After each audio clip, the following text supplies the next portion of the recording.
வணக்கம் சாப்பாட்டு பிரியர்களே, இது நம்ம பழைய சோறு பச்சை மிளகா தாங்க. இன்னைக்கு நாம தேங்காய் பால் மீன் கறி எப்படி செய்கிறதுன்னு பார்க்கலாம். நம்ம வீடியோஸ்குள்ளே போகிறதுக்கு முன்னாடி நம்ம சேனல் பழைய சோறு பச்சை மிளகாவை இது வரைக்கும் நீங்கள் சப்ஸ்கிரைப் பண்ணாட்டி ப்ளீஸ் சேனலுக்கு சப்ஸ்கிரைப் பண்ணிவிட்டு பக்கத்தில் இருக்க அந்த பெல் பட்டனை கிளிக் பண்ணிக்கோங்க. இப்போ நம்ம வீடியோஸ்குள்ளே போகலாம். இப்போ அடுப்பில் ஒரு பேன் வச்சுட்டு பேன் சூடானோன்னு இதில் ஒரு குழிக்கரண்டி அளவுக்கு தேங்காய் எண்ணெய் சேர்த்துக்கலாம்.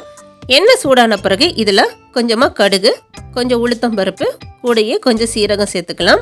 சேர்த்துட்டு இதை எல்லாத்தையும் நல்லா பொரிய விடலாம். இந்த மீன் கறிக்கு தேங்காய் எண்ணெய் சேர்த்து செய்யும் போது டேஸ்ட் சூப்பராக இருக்கும். இப்போ இதெல்லாம் நல்லா பொரிஞ்சிருச்சு பாருங்கள்.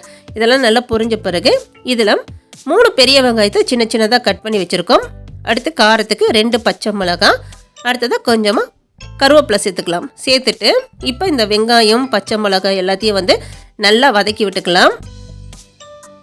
இப்போ வெங்காயம் நல்லா வதங்கிருச்சு. இது போல் நல்லா வதங்கின பிறகு இதில் 1 டேபிள் ஸ்பூன் அளவுக்கு இஞ்சி பூண்டு பேஸ்ட்டு சேர்த்துட்டு இப்போ இஞ்சி பூண்டோட பச்சை வாசனை போகிற வரைக்கும் இது எல்லாத்தையும் நல்லா வதக்கி விட்டுக்கலாம். இப்போ இஞ்சி பூண்டோட பச்சை வாசனை போகிற வரைக்கும் இது எல்லாத்தையும் நல்லா வதக்கி விட்டாச்சு.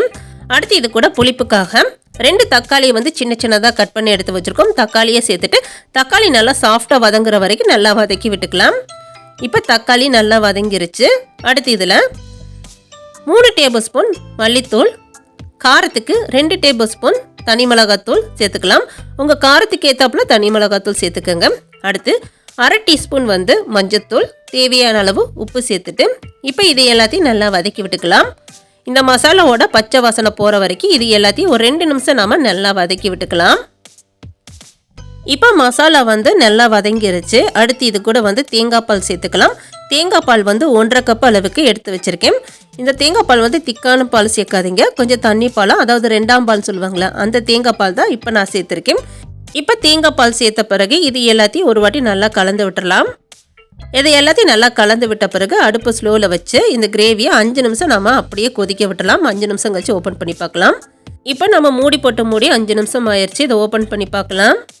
இப்போ கிரேவி அதோட பச்சை வாசனையெல்லாம் போய் நல்லா குக் ஆயிருச்சு. அடுத்து இதில் நாம் மீன் சேர்த்துக்கலாம். இந்த தேங்காய் பால் மீன் கறிக்கு முடிஞ்ச வரைக்கும் முள்ளாத மீனாக எடுத்துக்கோங்க. இன்றைக்கி நான் வெலை மீன் எடுத்திருக்கேன். இந்த வெலை மீனில் முள் அந்தளவுக்கு இருக்காது, அதனால் நான் இன்றைக்கி இதை எடுத்திருக்கேன். உங்களுக்கு எந்த மீன் பிடிக்குதோ அந்த மீன் முள் இல்லாத மீனாக பார்த்து எடுத்துக்கோங்க. இப்போ மீன் சேர்த்த பிறகு இது எல்லாத்தையும் ஒரு வாட்டி லைட்டாக கலந்து விட்டுருங்க. எல்லாத்தையும் கலந்து விட்ட பிறகு அடுப்பு ஸ்லோவில் வச்சு ஒரு மூடி போட்டு மூடிடலாம். மூடி வச்சுட்டு 5 நிமிஷம் நம்ம அப்படியே விட்டுடலாம்.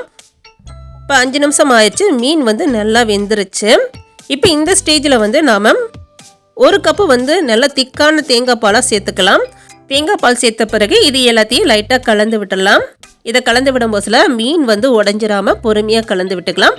இது எல்லாத்தையும் நல்லா கலந்து விட்ட பிறகு அடுப்பு ஸ்லோவில் வச்சு ஒரு 2 நிமிஷம் நம்ம கொதிக்க விட்டால் போதும். திக்கான தேங்காய் பால் சேர்த்த பிறகு கிரேவியை ரொம்ப நேரம் கொதிக்க வச்சோன்னா கிரேவி திரிஞ்சு போகிறதுக்கு வாய்ப்பு இருக்குது. அதனால் 2 நிமிஷம் கொதிக்க விட்டால் போதும். இப்போ கிரேவி நல்லா கொதிச்சிருச்சு.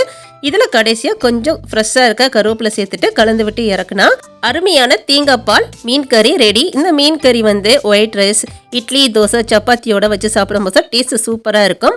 நீங்களும் ஒரு வாட்டி ட்ரை பண்ணி பாருங்கள். இந்த வீடியோஸ் உங்களுக்கு பிடிச்சிருக்கும்னு நினைக்கிறேன். வீடியோஸ் பிடிச்சிருந்துச்சுன்னா மறக்காமல் வீடியோஸ்க்கு ஒரு லைக் பண்ணிடுங்க.